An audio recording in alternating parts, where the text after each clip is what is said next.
for me, it was kind of like, well, if I'm doing this, the mitigation mechanism is myself. I'm always going to bet on myself.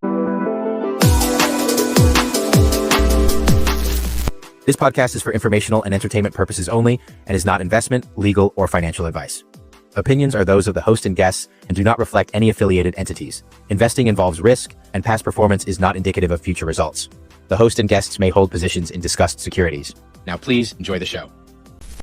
Alex, thank you so much for joining me today. Super excited to chat with you. All right, Alex, you're the co-founder and general partner at Reforge. Reforge is a venture capital firm focused on the coordination stack. And really, you're focusing on programmable money, infrastructure, and applications. Previously, you worked at places like Deloitte, to your own startups, two of which were acquired, and different crypto investment firms.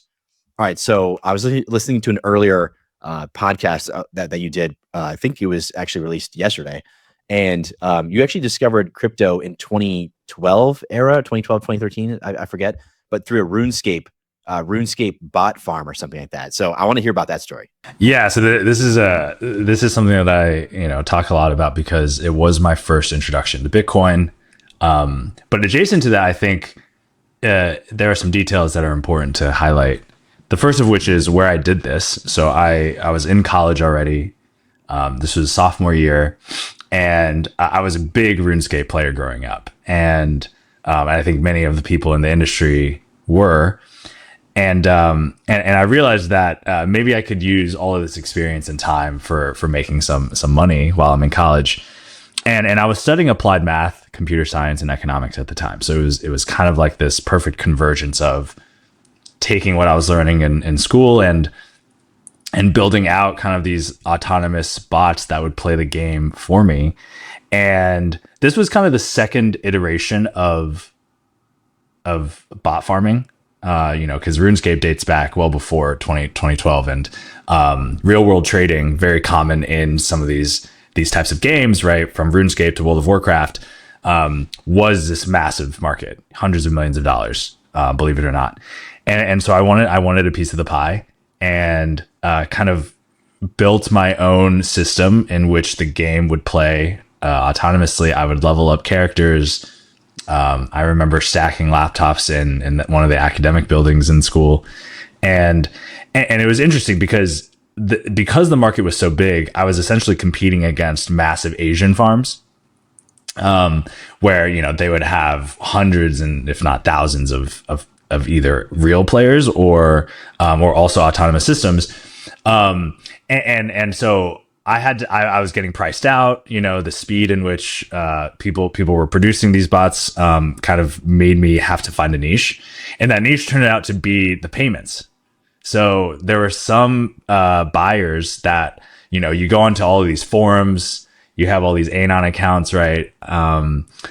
Discord channels, and it was effectively, hey, like, who's willing to take Bitcoin? Because there's an escrow issue. If we want to buy Western accounts, then we would have to go through Western Union, PayPal. There are significant fees, right? The block times back then, and the fees cheap, right? Relative to now. So I remember seeing that and saying, hey, like, this is my, all right, like, I'll do it. I'll accept whatever this is. And that's how I got into it. And it was it was very quick. I don't remember the specific details, but I remember reading about it and seeing it, and then immediately going to the white paper and reading about it. And as an so I was studying applied math, in undergrad, and funnily enough, I was doing research on cryptography, like Grosvenor basis, like kind of the primitives of securities, security keys and private keys and whatnot, public key encryption. And so it was kind of like I was coming at it purely from a technical perspective on the literature, but then in the application it was from an economics perspective. So there was kind of this interesting dichotomy that has kind of ultimately converged to where who I am and how I think about it today. But yeah, that was kind of the inception of an origin story of my Bitcoin introduction. But it was through botting, and I think Kobe has an interesting he came out with this tweet a few months ago, maybe now, talking about how 2012 is like the worst vintage of entrance because it like the way that the charts spiked and then dropped back down. It's like the majority of people who got in 2012 like got out. I hate to say it, but I was part of that cohort in some ways, or I probably wouldn't be speaking to you today. But yeah, so that was, I mean, that, I was young. I was kind of just doing whatever it took to kind of get ahead, with the business that I kind of created. That's very cool. Yeah. I was, 2013 and sold in 2014. So, I'm Hey, 10X was like, unheard of, in college for me. So. Very cool. So you've been involved in multiple startups, and you're entrepreneurial with your kind of journey with this RuneScape bot farm. What was it? There's something about your upbringing or seeing your parents, or like, where did you get that bug to want to be entrepreneurial and to want to create stuff and want to be involved at that early stage of like the creation process? Like, do you know where you got that from, or is that just something that you think developed over time, or is that innate? I think it developed over time. I mean, my parents are immigrants, and we moved to a very small beach town in Florida called Destin, so which is like central time zone part of Destin.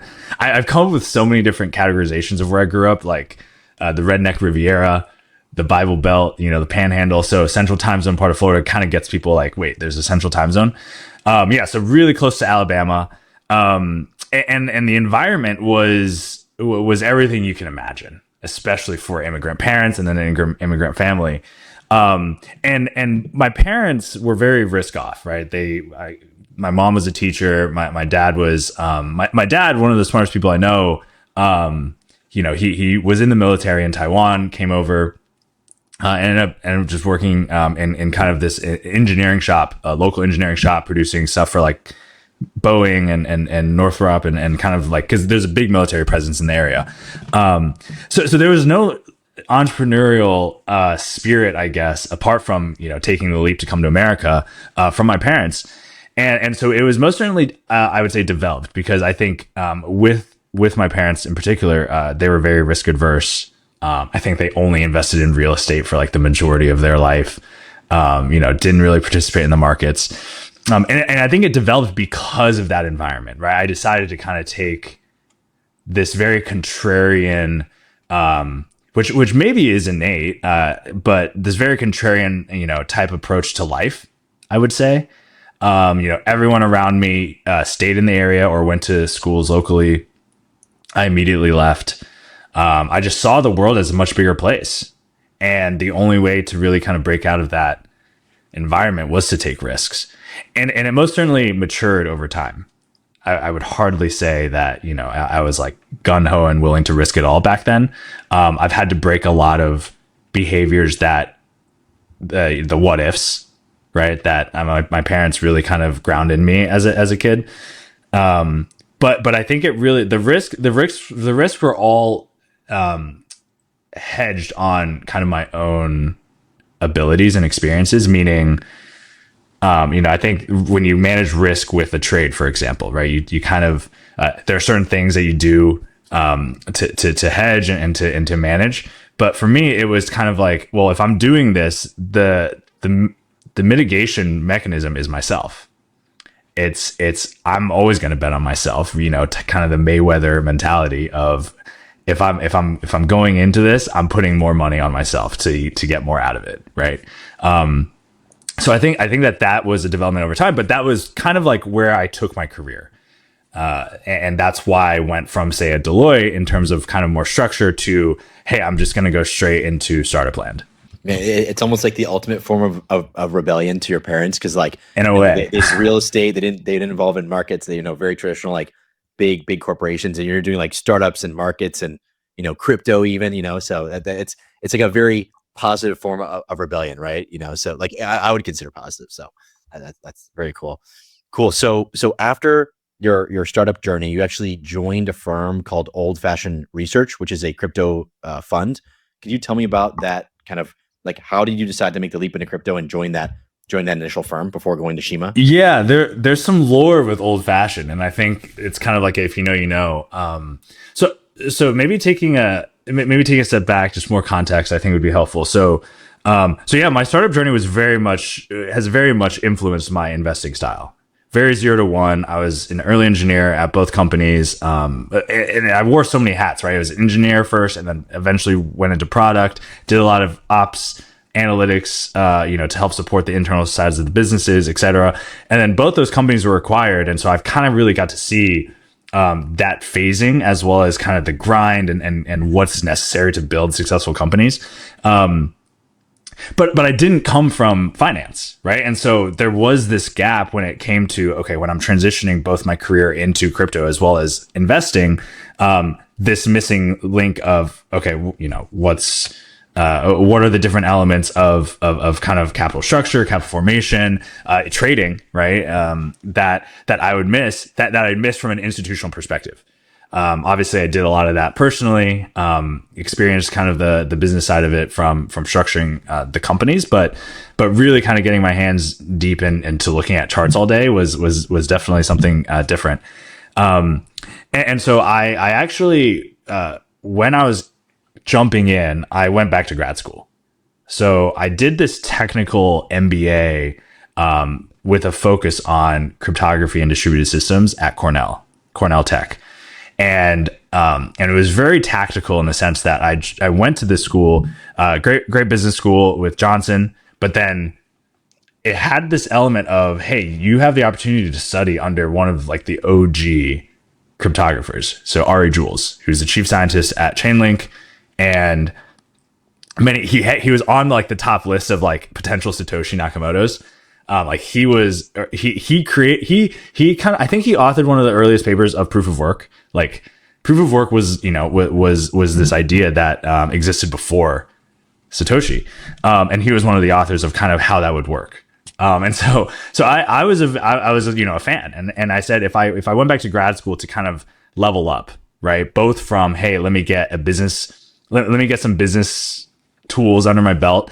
But couple that with very technical kind of approach to leveling up and saying, hey, I'm going to be an investor, but understanding the primitives of this. There were only really like 2 to 3 schools that allowed for that to happen. Cornell being one of them, Stanford, Berkeley, and maybe like Carnegie, with like the business school complement, right? All of those schools have great business schools as well. So anyway, that's how I got introduced to old fashioned research. So I kind of went through this very interesting journey of, okay, how do I equip myself in the best way?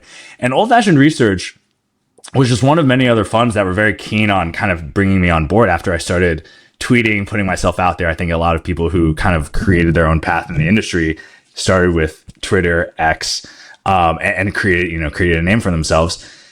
And I remember seeing this fund and I was like, the name is wonky, first of all, but and I love a good old fashioned, but I started looking at the team, and it was the entire Binance Labs team. It was like the OG Binance Labs team, like the Axie Infinity, the FTX, the list goes on like that original cohort of the Binance Labs incubation program. And I was like, okay, like these guys are fucking, legit. And at the time, right, Axie was all-time high. FTX was the exchange. And I was like, these guys are legends. But they left Binance. So I thought that was an interesting thing. And then the next piece was, okay, well, if I'm going to do this, and get exposure to kind of the more institutional side, like they seem like a great kind of balance of both investing and being more operator, right?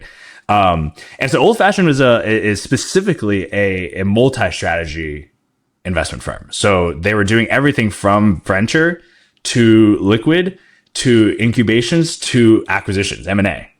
Because the guy who was in charge, Wei, he was the CFO of Binance, former CFO of Binance, pretty much worked directly with CZ on a number of things, and he had an M&A background in banking, along with the team, and so he was looking to. He's now the CEO of Coins.ph, so the Philippine exchange. But I remember at the time he was working on that acquisition when I joined. So it was a very multi-strategy firm, and they brought me on to essentially be like, hey, like you're very knowledgeable on kind of all things crypto, and you're with your background. Why don't you kind of lead the venture side of it, being in the US, because the team was all in Asia. So that was, I'm very grateful for that, because I think, that was my first kind of institutional exposure. I was still in school, so I was kind of juggling a lot. And I think, we all were doing many different things early on in crypto, but yeah, that was kind of my introduction to old fashioned. And while I was there, it was very, I wrote like maybe 2 checks. So it was more so working on the other sides of, thinking about incubation, thinking about, okay, how do we get more exposure to the firm from the US? And given that I was a student, I kind of, I was integrated into all of the different blockchain clubs at other universities. It's how I met a lot of the people that I know today. I was traveling to the conferences right down in BTC Miami, to Permissionless, Consensus, etc. So I did less investing, but I kind of started building up my network, leverage that to really focus more on, I guess, the relationship, social side of the business, right, of venture, which obviously is incredibly important, but did less investing. But that's kind of where I was then, okay, well, I got to obviously do more of that. Started doing some angel investing, but that's how I kind of decided to move on to the next opportunity. And I'm sure at Shima, you were probably, you did 2 checks at old fashioned. I'm sure at Shima you did not much, a lot higher than 2, right? I would imagine it was like, yeah. Yeah. So, funnily enough, as I was kind of reflecting on my time at Shima to launch Reforge, did like a very specific retrospective of my track record, obviously. And funnily enough, I did less deals than most people think. Less deals and less capital allocation than most people think, despite Shima's large portfolio. And so it really, like specifically to my name of sourcing the deal, doing the diligence, and then actually executing on the deal. So, and I think that is one, and I'm sure we'll get into it, was one of the reasons why there was this level of separation and misalignment with respect to the strategy of Shima and many of the firms at the time, right? Investing into a lot of different opportunities, to how I'm building and structuring Reforge. And, I guess the high level is Shima was more opportunistic, and Reforge, you wanted to be a little more concentrated on the opportunity based on the timeline. Is that an accurate way to put it? I think that's a good starting point. And I would say a lot of the 2020, 2021 vintages, even I guess going even through 2022, 2023, the window of arbitrage, I think many people in venture kind of like using that of, okay, where are we in the cycles? What does this sector currently offer that, say, in the lifetime of our fund, that we can capitalize on to return for our LPs or ourselves, right? If you're doing direct prop cap, the window of arbitrage at the time was to invest in everything. Right. If you look at the performance, and let's ignore the timeline, right? Because obviously, if we look at it now, a lot of the charts are down. Most charts are down. But at the time, it was like, okay, well, if you structured the deals in a way in which you didn't have as long of a lockup, if you could vest quicker, if you got advisory, right, a number of different ways that you can structure your investment, you did well. And I think Lattice came out with a report the other day that kind of highlighted, okay, out of the 2023 vintages, like which funds relative to how much they invested did well. You start to see a massive decline because now we're, 2 years later and most, again, charts are down. But in 2021, I remember thinking, okay, well, you have to get exposure to gaming. You have to get exposure to kind of this tertiary carbon credits market, seeing Klima go to whatever crazy number it was, billions of dollars. You had to invest in DeFi, obviously. You had to get exposure to infrastructure. So the window of that arbitrage was truly spray and pray. And obviously that has a negative connotation, but as a your fiduciary duty was to get exposure to those opportunities. If that was truly your mandate and your thesis. And many people made it their thesis because, again, it paid if it was done correctly. Now, as I think about Reforge, that window closed, and I would argue it may have never really opened if you look at the actual performance. But I think that I think a lot about, okay, well, what is that next window? What is the real next window? And I think that Reforge's position, and a lot of the funds that are coming out, and if they're thinking about it similarly, is positioned well in the sense that a new window has opened. I think we can call it just like real businesses, real, opportunities, and leveraging crypto in a way that opens up the market significantly, not just within what we're looking at today with DeFi and RWAs and payments, et cetera, but applicable to every other industry. Something that I think the industry has thought a lot about since, the early days, but we're seeing that come to fruition due to regulatory tailwinds and a number of other factors. But that window opened up, and I kind of saw that. I kind of was like, okay, well, I want to capitalize on that window in a way that aligns really well with my background. Again, building companies, scaling them, understanding what it really takes to build a company, and kind of the process of being truly venture backable. And doing so in a way that is structured, disciplined, and all of that fun stuff. Awesome. Okay, so when you're thinking about the opportunity available, because obviously you said real businesses, which is that it's funny that like that's where for where we've come from. Now people are saying revenue meta, which is just like, okay, that means a real business. But so when you're looking at the opportunity today, what are you excited about today, as in right now, and then what are you excited about going forward? We'll call it, I don't know, 3 to 7 years in the future. Some kind of philosophical background. Reforge is predicated on this entire idea of the four turning theory. I'm not sure if you're familiar. So these two economists and philosophers, and really I think anthropologists in a way, love to study humans and human behavior over history. And Strauss and Howe, they came up with this generational theory for turning idea in which in every seculum, and a seculum is typically 100 years, right? The Greek word for a true human lifespan. Every 100 years, you have 4 turnings. And you can essentially attribute that to the cycles of seasons. So spring, summer, fall, winter. And typically that's like 20 to 30 years, right? So making up 100. And these turnings are very relevant to kind of where we are today, because they claim that, and this book was written, hasn't been was authored years ago, and they essentially said, hey, like we're kind of in this winter turning now, and let me just very quickly break it down for context. So in the spring you have like the absolute highs. You have this would be like 1946 post-war to 1964. Right? Like you have strong institutions, you have the post-war boom, you have kind of this national unity, particularly in the West, right? So this is very relevant to kind of the West. The Marshall Plan comes in, hey, we're going to rebuild the world, right? The Eisenhower administration came in and said, hey, we're going to symbolize kind of this collective ambition to advance human society, NASA, et cetera, et cetera. Amazing. So spring is like the high.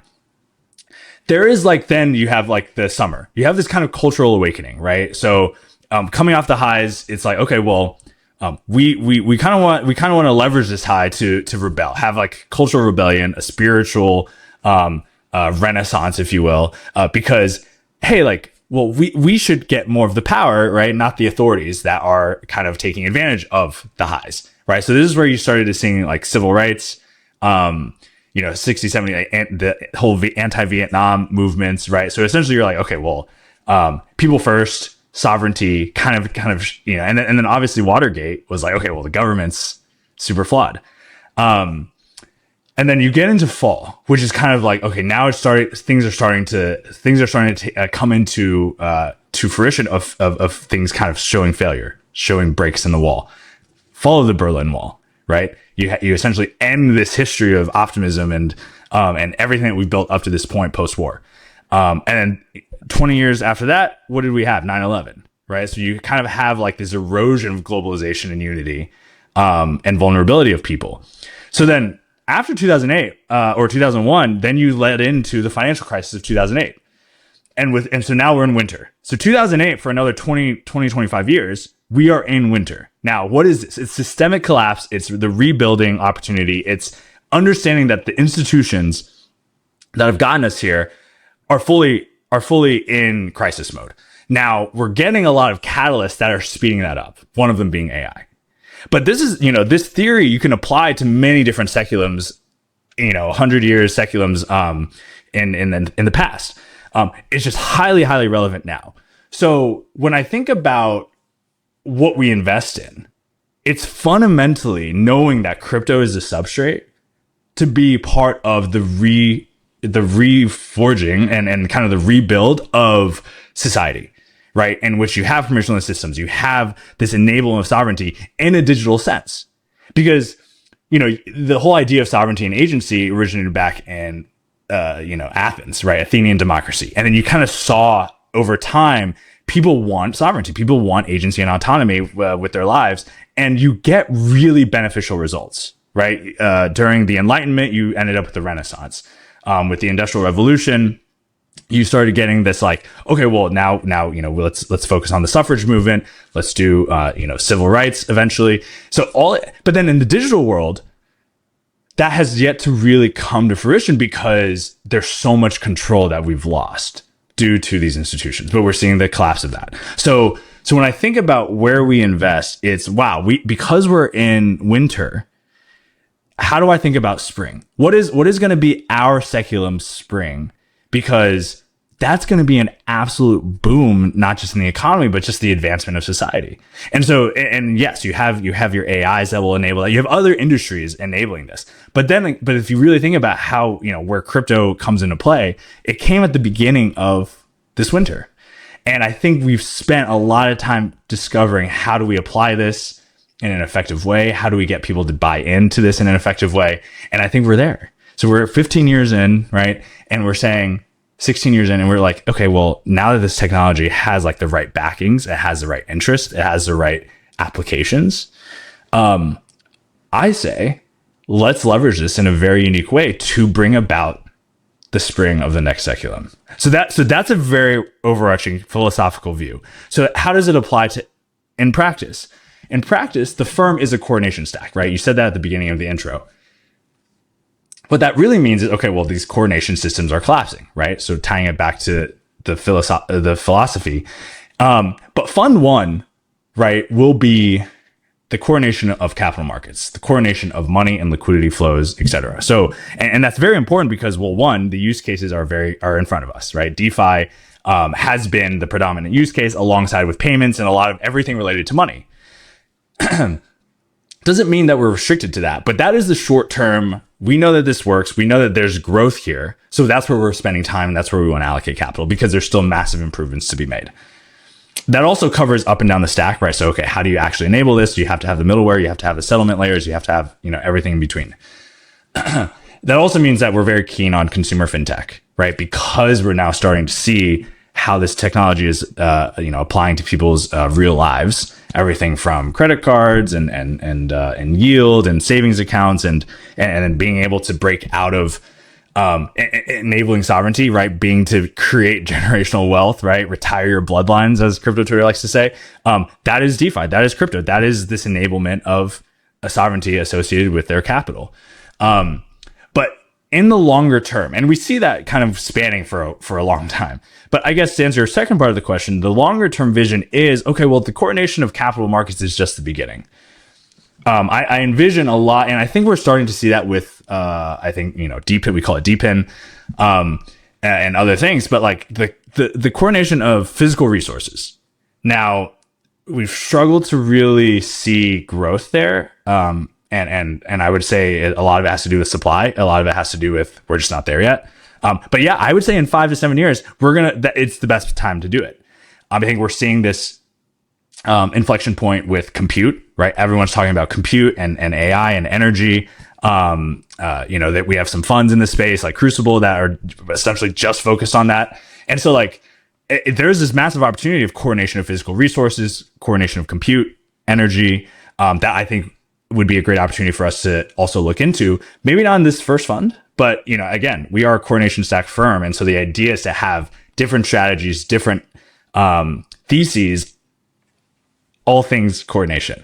And then in the future, coordination of labor markets. I'm very excited about, human capital is going to change. How do we manage ourselves, right? Gig economy 1.0 showed us that you can work for yourself, right? You can create a profile on Uber, start driving for people. You can, rent your house out with Airbnb.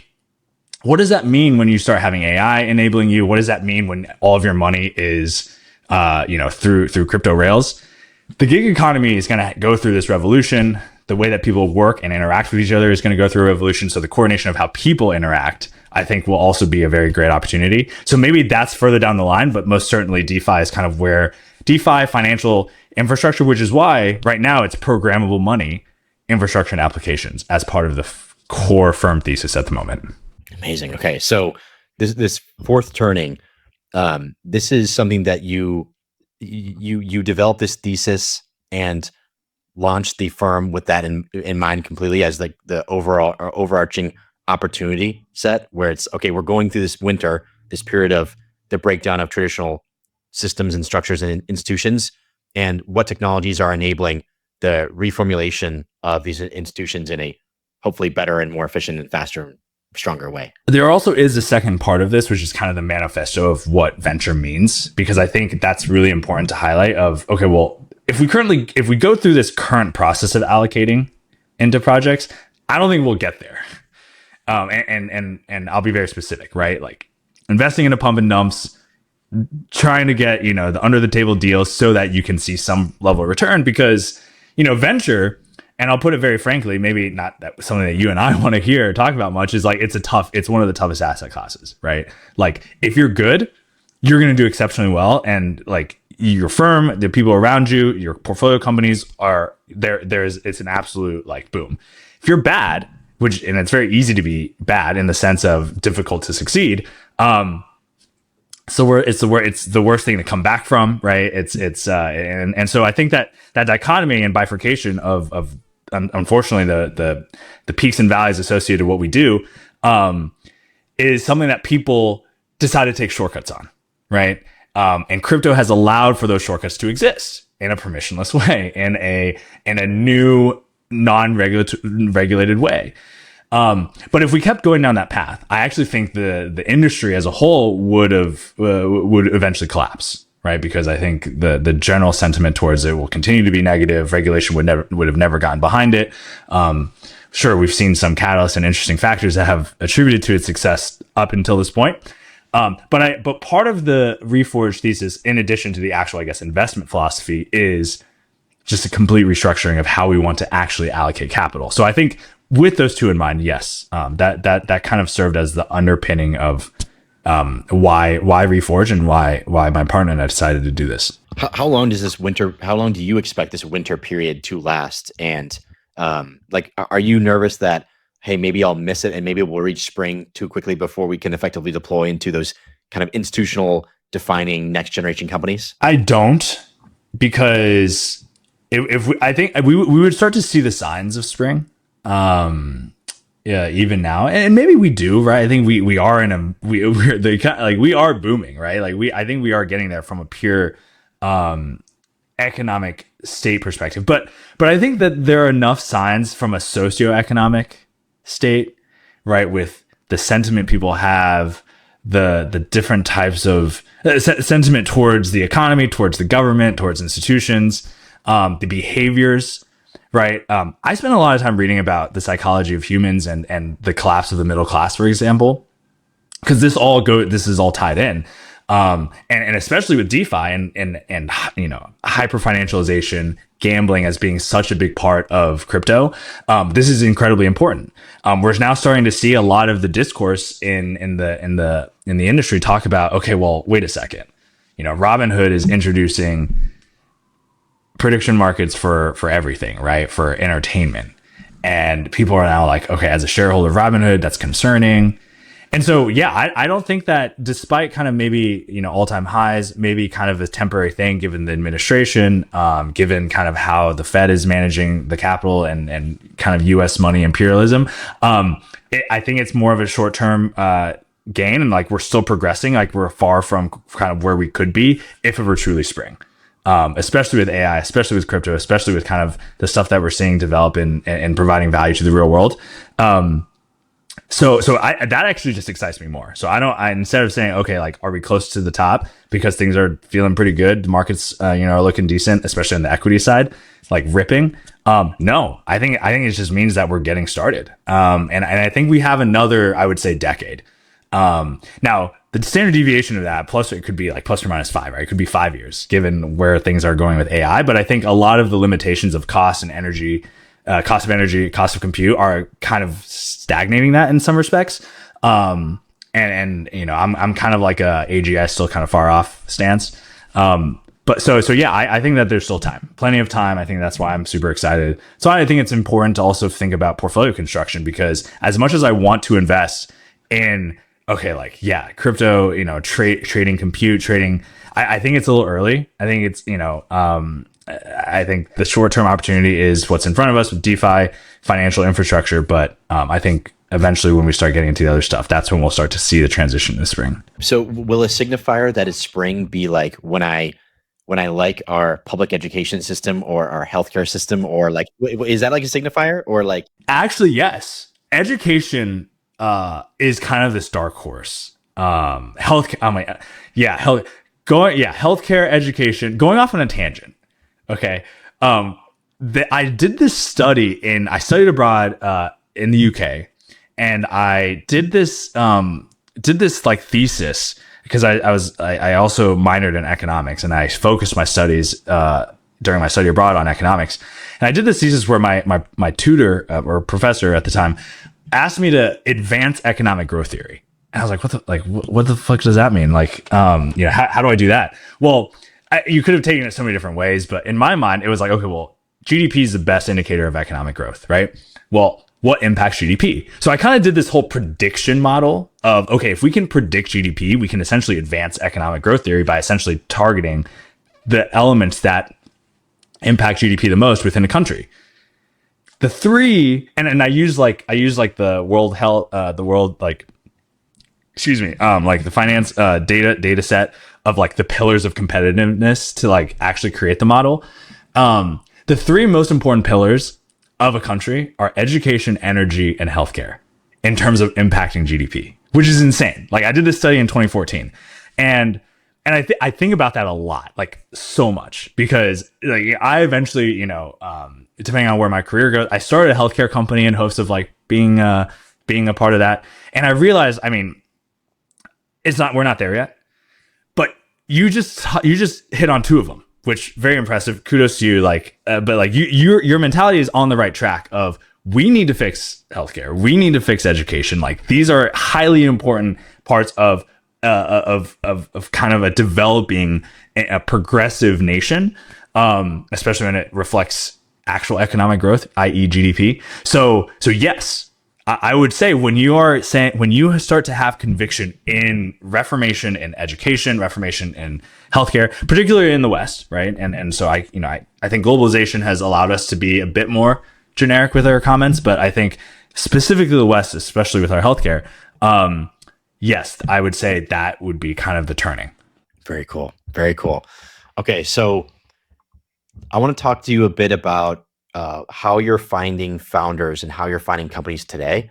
So when you're going out there and you're looking at kind of this consumer fintech category, how do you identify what's going to be exciting, what's going to be valuable? Because even within consumer fintech, there's so many different subcategories. So like how are you narrowing that down? And are you more driven by, okay, let's just find the absolute best founders within this submarket of consumer fintech? Or, hey, no, I have a thesis on, I don't know, prediction markets or whatever, and I want to find who's the best founder in prediction markets specifically. Like how do you go through that? This is where it's like art and science, right? So I still think crypto is relatively small.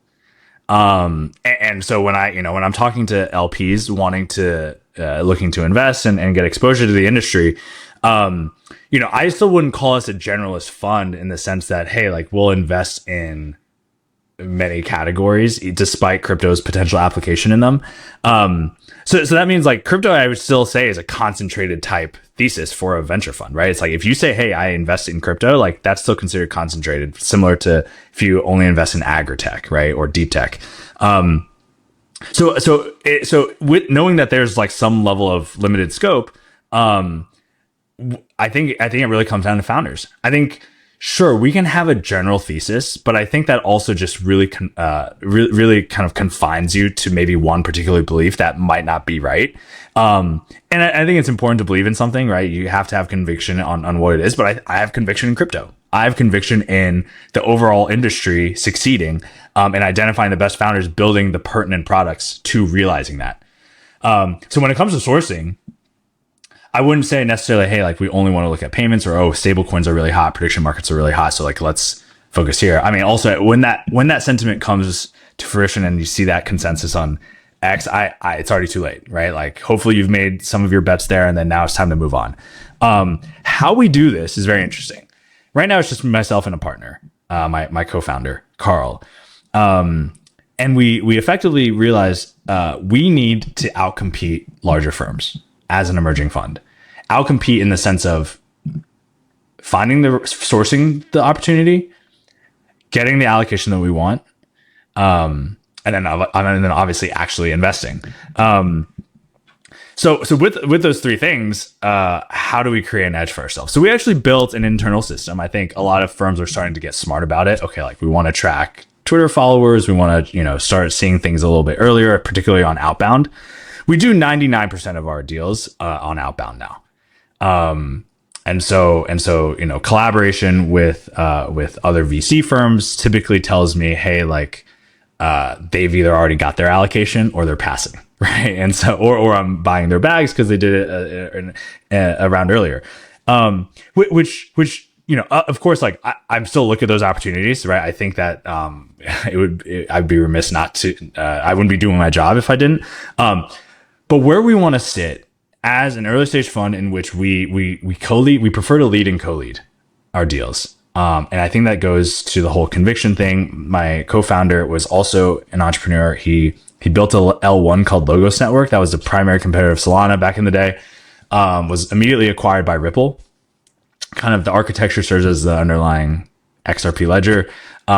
So he's a significantly more cracked engineer than I am, right? Like him and I come from both this background of building companies and both in crypto and traditional tech. And so we know that like the things and the pattern recognition and our ability to recognize these patterns and execute upon them happen earlier, right? Because, we can look at all the data that we want, say in like the seed series A stage, but one, we don't want to raise that amount of capital, especially for our first fund. And then two, it just leans better into our skill set. When we're at the earlier stage, these larger funds are all also trying to go earlier, right? Because they can write an earlier check and like their 2 million is nothing to them. And then as they do a follow on later on, their next round being, let's say, $25-30 million check, it's perfect for them, right? 2 million is exploratory for them. And so we had to say, okay, well, we need to front run these other firms. We need to front run these opportunities because despite our relationship with founders, they also have a great relationship with these other great funds, right? And so the only way to front run this is to do it through tech. We built a very, very robust, and I say that, I don't say that loosely, right? Kind of autonomous system that is comprised currently of 2 AI. We plan to expand it further, but the first one is the Hunter. Her name's Ava. It's what's on the website. It's kind of how we've talked about this system, is Ava, and she sources everything. And I can talk a bit about how that works. And then the second is Alice. So Alice does the diligence that reinforces. She's like the analyst. She does the reinforcement learnings she reinforces the deals that Ava finds, and then produces learnings, insights as to whether or not we want to proceed. With Ava and Alice, that's how we source. So we don't necessarily say, hey, we want to focus on DeFi. There are categorizations, sure. But the 2 columns, when I look at my pipeline that, and the reports that Ava produces, the first one is a founder score. And the second one is just an overall competitive score. The founder score obviously is most important because, well, the score is definitely skewed based off of the available information that's online. A lot of founders are anon. A lot of them, don't update their LinkedIn, don't mention anything on X. So there most certainly is like a skew. So I look at everything with a high score and zeros because I think anything in between, it's like, okay, well, either they're not that good or there's not enough information, right? But like the not enough information usually is at like the 0 to 10s, and this is out of 25. So that's like the first filter, and the second filter is the overall score, and then I look at the category. Then I'm like, okay, is this a big enough market opportunity? If it's like a launch pad, for example, which I believe in launch pads, but I just threw that out there. I might say, okay, well, I don't think that this is as big as, say, a Perpstex or, kind of the future iteration of a Perpstex. So that, yeah, typically the idea in the market and the product are like third and fourth to the initial filter that Ava produces, which is founder quality, founder strength, and the overall kind of strength of the project. Super interesting. Okay, so the founder strength, what is the weighting of, and obviously you don't have to get specific here, but like if you went to Stanford and you worked at Google, I assume that that's a much higher rating versus if you went to, I don't know, Mississippi State and like studied something, business administration. Not at all. Not at all. So school, education is low. Cool. And this has been refined over months and months, and we continue to refine it, right? So this is we're still learning. So this is by no means gospel, even now. But just to give you a sense, like how we're measuring this is based off of really kind of two things, which is we did a retrospective. Ava has caught 98% of all companies funded in crypto. So like, let's just assume that and then the time element is incredibly important. 200 days on average before the fundraising announcement, because typically, you delay it, or if sometimes they'll announce the Series A when they've already done the pre-seed. So like even 200 days is concerning to me, because it's like, I want it to be a year. So we continue to refining it, but like that's how we're measuring. Cause it's like, okay, like we're seeing everything, like fundamentally we're seeing everything. And fundraising, we're using crypto fundraising, that like feed. We're pulling data on like PitchBook, right? So we're validating it through like legitimate sources. So we're okay. So clearly there's a level of success. Now it's about, okay, would we invest if we had the right metrics and the right, say, founder score? So the refinement on that front is the most complex. And I would say founders is still like probably even our weakest, even though we're using it as our first filter, because education is weaker. Now, the real primary weight right now is in relation to what they're building. Do they have the right experience? So I think contextual. So that's why when we do that, when Alice does like the whole report, she like creates an entire institutional report on everything around the project. And she looks at GitHub, she looks at like the white papers, docs, Discord, like she literally like pulls everything, something that an analyst would take, 2 weeks to do. So when Alice does this, she has everything. And then she looks at the founder and says, okay, if the founder went to Mississippi State and they worked at, in the distributed systems team, in Huntsville, right. With the space program, because they recruit heavily out of Mississippi State. And then now they're building a distributed, now they're part of they're starting a new infrastructure company in crypto with that distributed systems experience.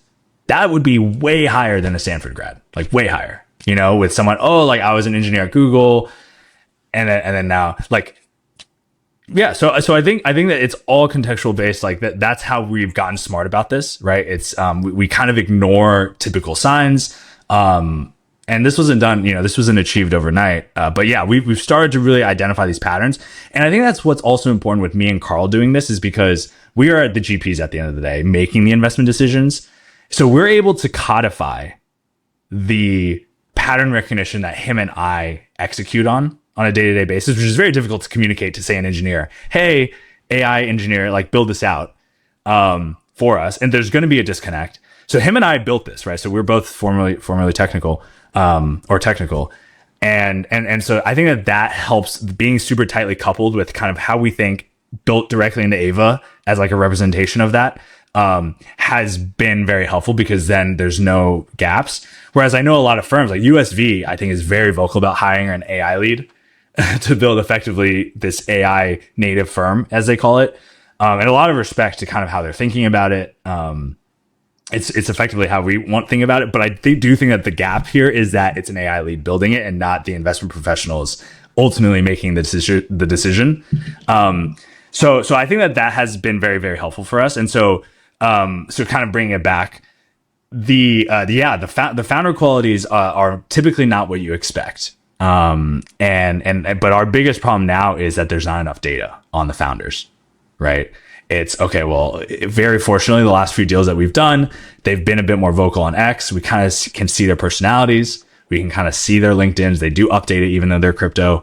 And then we're able to gauge off of that. But the founders that are, truly like, okay, we don't want a crypto Twitter presence. We don't want an online presence in general. but like they're the most cracked guys, you know, in our space, or coming from, or like they don't want to reveal that they're leaving, you know, a quant fund, or like or the Googles of the world, and they're fully building in stealth. Like that's where we see the biggest opportunity to refine Ava. That's incredible. Very, very, very interesting. Very cool. And okay, so once you find a founder and a company that you're really excited about, Ava and Alice have both given you the thumbs up. What does that IC process look like? Because you have, you know, the information, you've spoken to the founders multiple times and whatnot, probably met them. So how do you decide whether or not to actually go and make that investment? The cost of omission, right, is still kind of the thing that we want to avoid the most. And we most certainly have. I mean, it's still too early because, you know, it's this year, and typically we see the outcomes of investments this year in the next few years, 18 to 24 months. But I can already kind of see like, okay, well, this deal, we like either had a lower score, because that's how we refine it. And we do plan to hire, but like we still need to have eyes on, you know, despite how autonomous all of this is, like have eyes on it, of course. Where either because like we're going through hundreds and hundreds of deals, right? Like, okay, well, it's a lower score. You go through the synopsis. Okay, like, yeah, like there's like so many competitors out there. The founder, that's where it's like, shit, like I wish we had more info. It's like, okay, well, we just don't have enough conviction on the founder. Like, let's go to the next deal. And then it comes out, okay, like this founder is XYZ. Like, oh wow, like, okay, well, we missed out on that. Where we're like, you know, we are always kind of assessing that. And so when it comes to the actual process, like we always want to, when we get like that filter, we immediately reach out, and we don't have Ava reach out, right? We reach out, excuse me, and we effectively try to go as quickly to an in-person meeting. Because the reports genuinely know more about the project than they probably know about the project in the sense of opportunity and asymmetric upside, and what they would probably put in the deck. You know, one of the number one, like typically these founders will not respond. You know, you DM them, if we don't have a warm connection or whatever, the outbound process is pretty humbling, right? I send them the report. I'm like, hey, our agent, our third partner created a report on your project. Like, do you agree with this score or do you disagree? And 99% of the time, they're like, what the fuck? Like, why is our score either low? Why is our score higher than I anticipate? Like, and then it immediately gets them to respond, right? So that has been a great mechanism. So we send out the report, and then to them, and they respond, and then we're like, okay, where are you? Like, first, obviously a call, and then we'll immediately go, because at the point of the call, again, like we have so much information on them. If it's available, and it is, because you're going through the code, right? Like they're either most people are willing to build in public. Typically they have something in their tweets that highlights something, right? And it's like stuff that is very easily missed from human error. So then we immediately try to meet, and every single deal that we've done at Reforge, we've met the founders in person multiple times. And then I think that's more of the first principled approach, right? Like, I for sure did not do that at Shima. But it was something that I said, Carl and I said we must do. We'll either fly them to New York. So we're typically in New York and Florida. So we'll fly them to either wherever we are, or we'll go see them. And that will, you learn a lot when you look at a person in the eyes, right? And again, founder is probably 60-70% of the weight when it comes to early stage opportunities, right? Especially in crypto, there is an expectation of pivots. There's an expectation of things happening that you have to navigate. We don't underwrite the pivot, right? We of course underwrite what's in front of us, what we believe that they should and be focused on building. But you never know. So quality of the person, their integrity, all the typical traits that we want to see in a founder, we get from meeting them. As soon as that happens, then it becomes a pretty straightforward process of, okay, well, let's check all the boxes of references. Let's talk to some of their customers. And then the investment decision is pretty, we still do the whole memo. Like we still have a very kind of rigid, disciplined structure, so that we can have an audit show, so that we can do retrospectives. And again, this all feeds into Alice, all of it. So this is where it starts to become this recursive like membrane of intelligence that we want to essentially build into like this absolute like beast of a tool, where like she's ingesting meeting conversations, she's ingesting our notes, she's ingesting the the memos and stuff, and if we get it wrong, right, then she'll know that, okay, like this was a mistake that we want to avoid, and then maybe like tweak some elements of our of the weights, right, with the founders that maybe didn't exist before. So we still do all of the documentation, all of the write-ups, and then we take it to IC, and because it's the two of us, it's very straightforward. Okay, like do we get both votes? Do it. If there's any conflict, which we expect there always to be, or else we wouldn't be good partners, right? If we agreed on everything, then there is a level of discussion in which, okay, maybe we need to go back to a certain area. Maybe we need to talk more customers. Maybe you need to like spend more time with the founder that maybe I got that you didn't. And we do have silver bullets. One, I guess. Yeah, we each have one. Where if it's a firm no, but the other partner wants to do it, then go for it. So we have, it's pretty standard, I think, across firms. But I think with two, it just makes things super lean, super simple, and the proper accountability. That's again very, very, very cool. Okay, so I've heard you on a previous podcast talk about obsession, and how are you able to identify founders that are obsessed? Does it become so obvious when you're with them, or is it like actually kind of you have to kind of suss out, are they truly obsessed with solving this issue or building this thing? One really interesting, so there are different ways to do it. But one thing that I've done pretty consistently is an obsessive founder gets uncomfortable when you're asking basic questions related to what they're building or the market that they're addressing, versus getting frustrated or impatient or doesn't think highly of you as a VC because, a VC, like, how does a VC not even know this? I don't really care. And people on crypto Twitter is like, oh, like VCs don't know anything, like, or like founders will be like, yeah, like I spoke to this one VC, like they didn't even know what XYZ was. They could be referring to me because I will ask basic questions, but it's purely to assess, like I already know the answer, but it's to assess how they react. So an obsessive founder will take that question, say it's a basic question about, okay, well, I'm confused about how like maybe funding rates could impact, your capital efficiency in your purpose exchange. An obsessive founder will be obsessed with trying to educate me so that I buy into their vision on why it is they're doing something different, or they're doing something in a way that what I ask is no longer a question that needs to be asked, right? Whereas any other founder would either be, okay, they'll explain it to me, but you can kind of see the either impatience. You can kind of see like, okay, well, this VC's clueless, asking me basic questions. They haven't done the diligence. They're not responsive, right? Like, so there's so many different kind of things. And so I think that's one out of many. So that's one example. I think a session is also just feeling uncomfortable, right? Like can't sit still in their seat when like we start talking about the opportunity of what they're building. An obsessive founder is willing to sacrifice literally everything, right? In their life to ensure success. Passion is, you call it a passion project for a reason, right? There is this calculus of cost, right? And an opportunity cost typically with passion.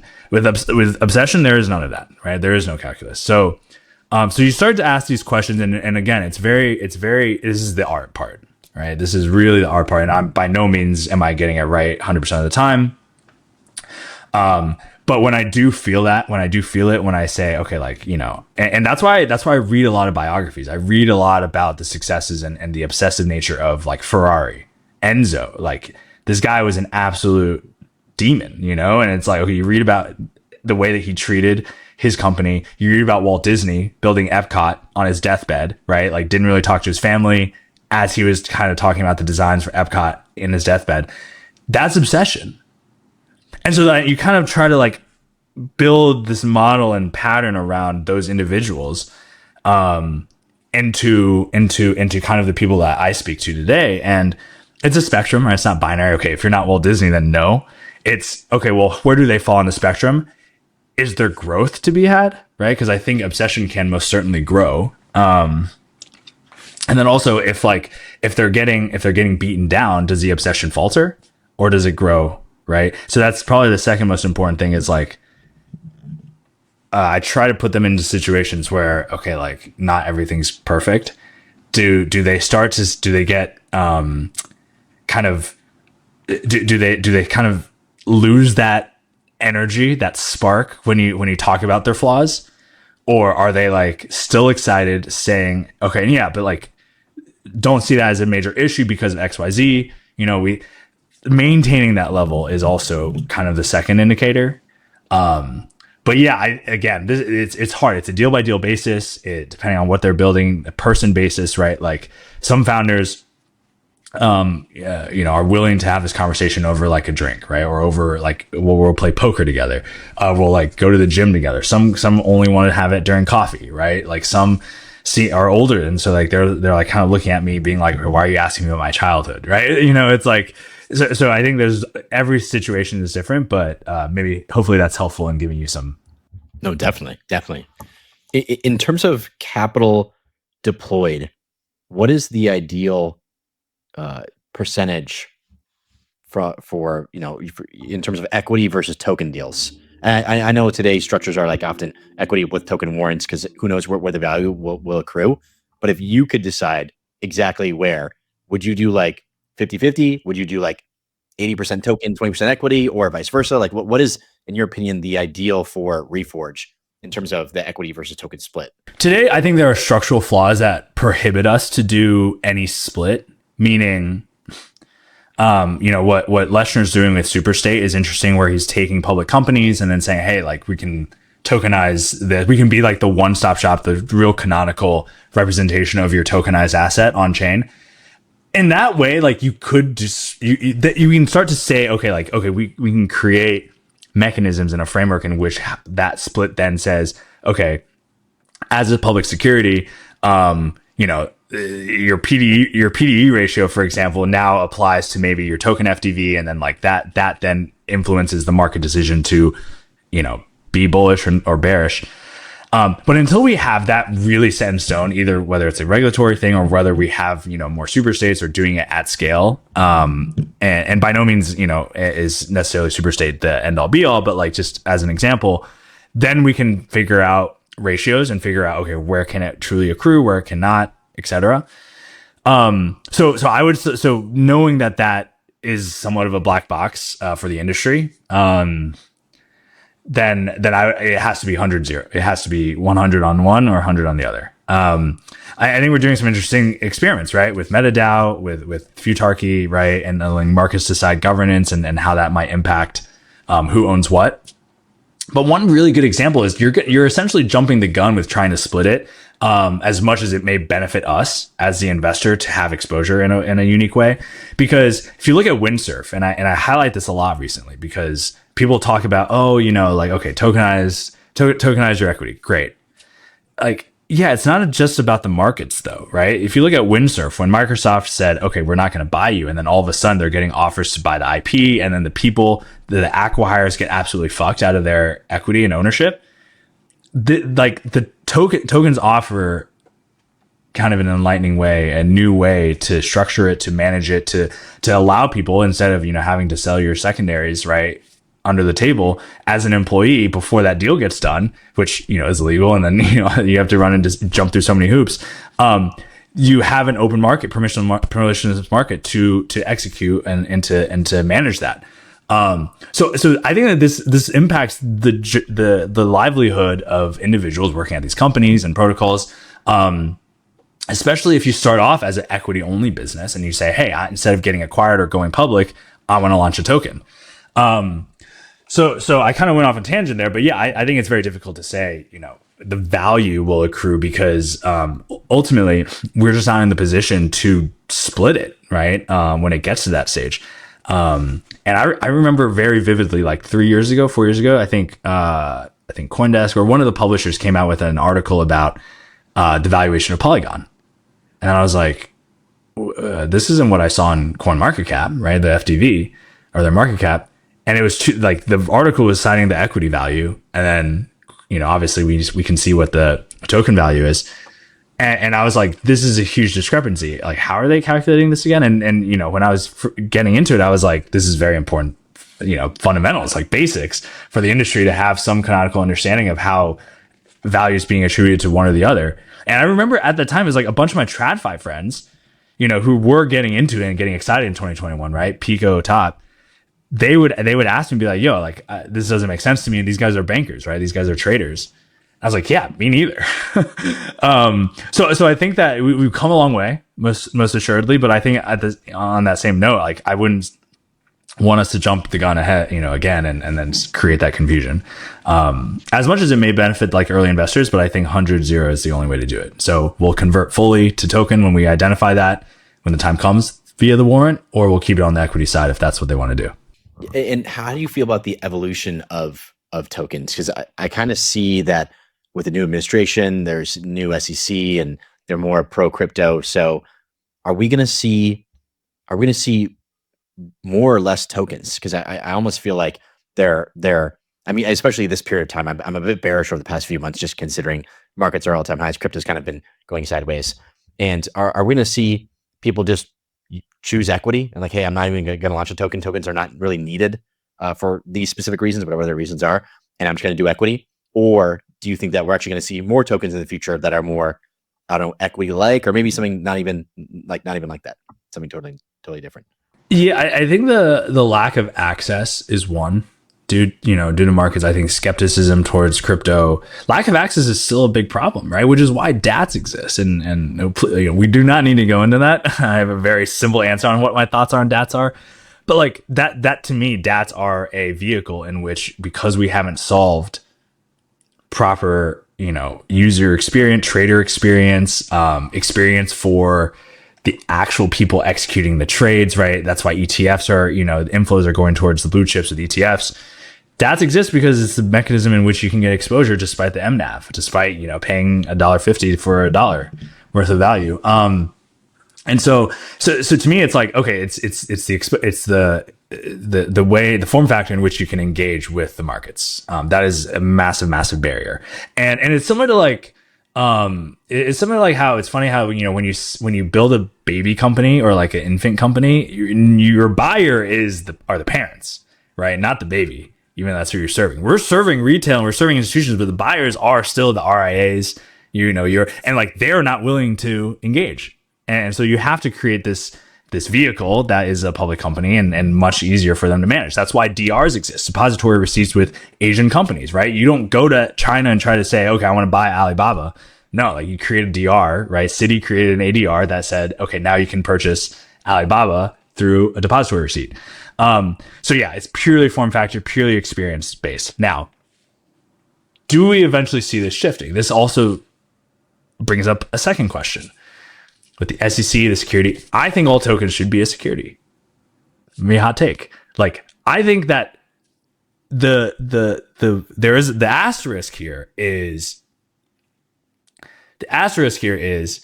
so maybe don't put that as a headline of this because there is an asterisk, which is the SEC is ill-equipped to define what a security is today. And I feel like I've been very vocal about it, maybe not enough, but I think that the SEC, like the laws of the SEC and kind of the Howey test, for example, what is it? It's incredibly dated. And the fact that we're applying that test to new forms of asset classes, i.e. digital assets, is not because digital assets are bad or, oh, we need to bring digital assets into this existing framework. It's update the framework. And so I think that's going to happen. I think we're starting to see it. I think, we have the right people in place to continue promoting that. It'll take time, it's definitely not an overnight thing, but so knowing that looms, I'm still going to be very, very bullish to say, okay, tokens will be an ever present and growing opportunity for companies, for founders to realize the value of their company. And if you see kind of the properties of, say, Hype or some of the more profitable companies within our industry, I I wouldn't say it's, the mechanism of buybacks is why you're able to maintain price and whatnot. Like if you look at, it's typically a negative sign in traditional finance for a company to do major buybacks, because it's like, well, what the fuck? Like, you should be investing into the company. But like, that's all because it is regulated security. Because like, if your revenue's down or your profits are down, your performance is down, then the market will reflect that, because you as an investor know that there's a fundamental line between price and their fundamentals, right? Now, speculation does introduce a mechanism that has inflated many companies, but knowing that safety net is there is quite nice, no?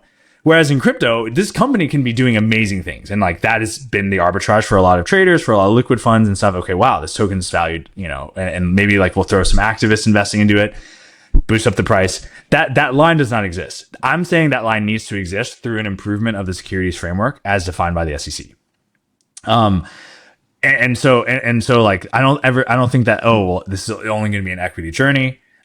Because there's still the optimistic path of, okay, if that line doesn't exist, you still have examples like Hype that say, okay, well, we will implement certain utilities, certain functions that reduces supply or can continue, say, driving price, or interest into the price of the token, that still, realizes success for investors and the company doing it. What role does crypto play within the world of like AI, compute, and energy? Because obviously those are big themes that everyone in America pretty much, and probably globally, is very excited about. But how can crypto people participate within those two kind of categories? Yeah, I think the ones that we're seeing, the stuff that we're seeing now is still the financialization of it. By participating, I have a pretty maybe not jaded, it's like pragmatic view on participation. And I could be most certainly wrong, but my view is that these decentralized physical infrastructure networks just have a supply issue. And then in addition to supply, you have a technological issue, which, like, how do you truly, maybe 00 is working on this, right, with latency and stuff in Solana, but like, there is no world in which an AI lab or any major company with significant AI compute needs will go with a decentralized solution. At least not today. And you can say, okay, Alex, put on your venture hat. In 10 years, it'll happen. Okay, well, even if I do that, they don't need to be a crypto company. Like, the incentives are not necessarily the reason driving the distribution. It is because, maybe this goes into the article I wrote about coral reefs, is like, there just needs to be a level of decentralization and distribution with these data centers, with these networks feeding into inference, feeding into the training of models and whatnot, because it's going to be walled gardens times 100, if not. But that doesn't necessarily require a token. Like, maybe money will, money with proof of work, right? Money was the solution for Byzantine, right? The Byzantine fault tolerance of, okay, well, how do we trust other nodes? So maybe money can come in, but again, like, doesn't have to be a token. It could also be USDC. It could be a stablecoin. So I think the supply issue of, like, okay, really generating demand that can compete with the realities of what exists in trad tech, say on the AI front and compute side, to actually building out a token use case that makes sense for value accrual to that token, is still fundamentally misaligned, which is why I'm just not very bullish DePIN. Do I believe in DePIN as like an opportunity? 100%. I would love to see a world in which we have, physical infrastructure, physical resources sitting on a crypto substrate, right? Whether it's the markets, whether it's the actual technology, but I just think we're far from it. Again, why it goes back to maybe a fund 2, fund 3 thesis. But today, all I see is, okay, well, you can trade compute. Okay, the hyperscalers, the large labs care about compute. It's going to be very valuable. You can create markets around it. I just think that that's what we're limited to. I've angeled into some of these, just not through the fund. Am I bullish right now?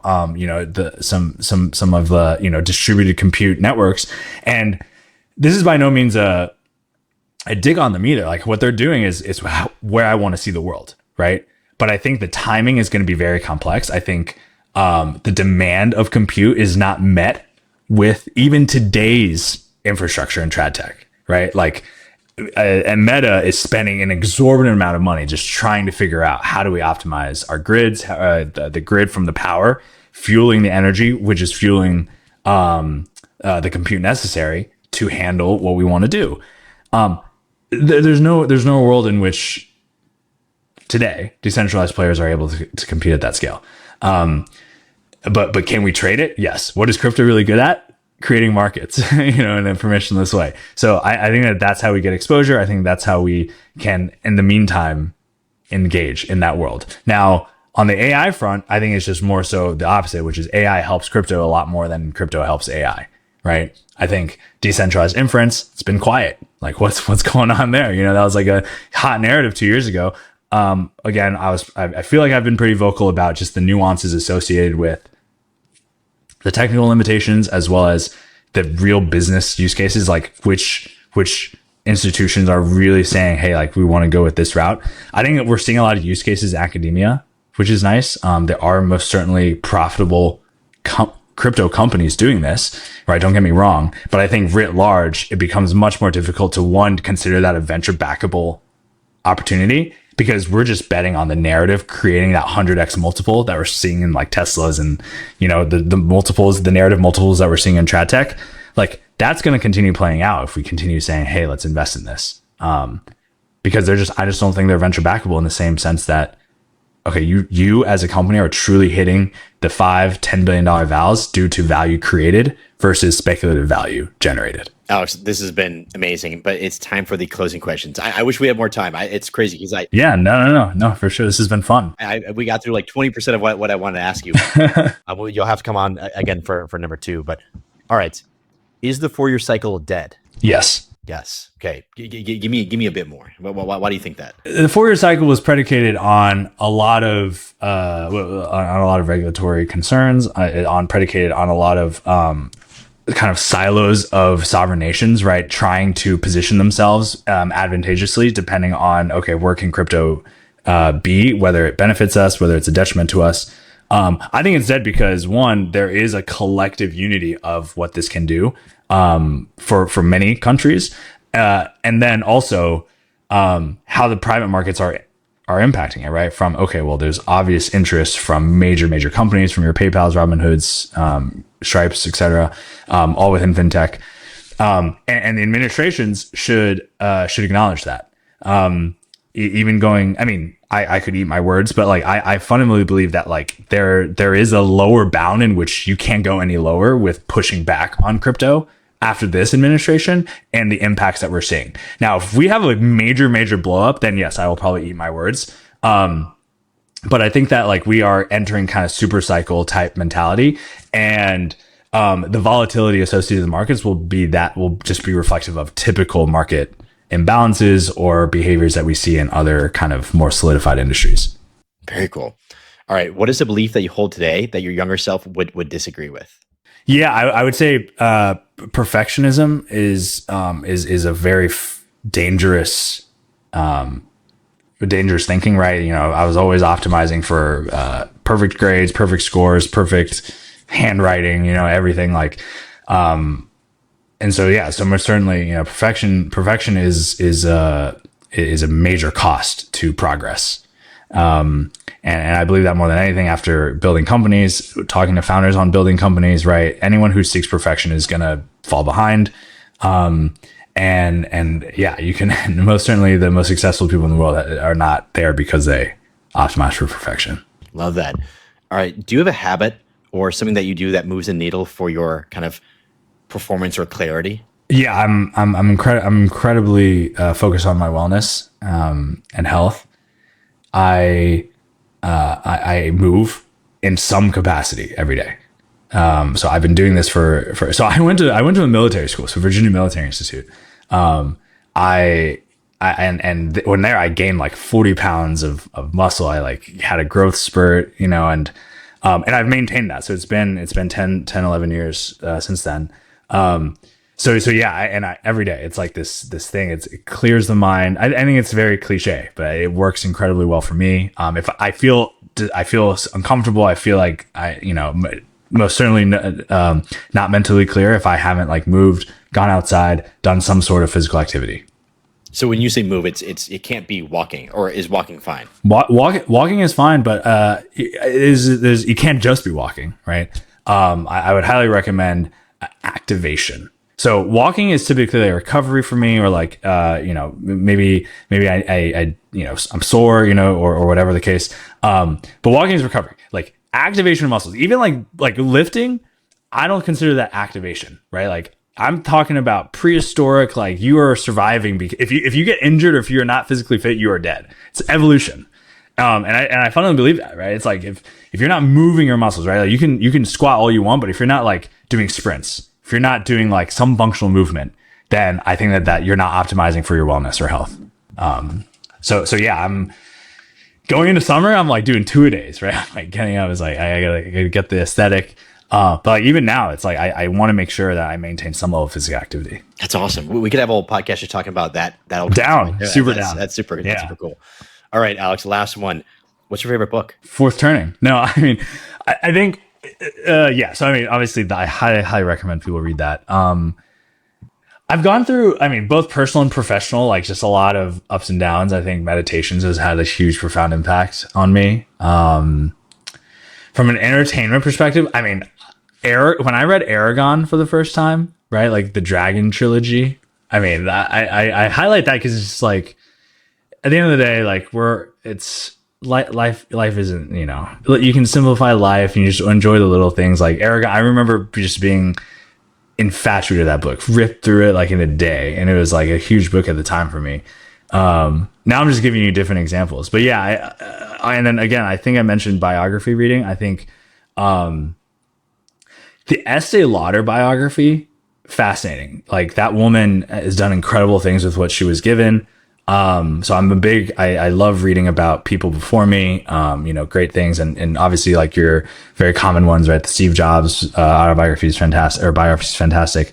So yeah, so I think I kind of just gave you a few, but it's hard to pick, because all of them have driven me, to where I am today. Freakonomics is an amazing book. I'm just Outliers, obviously,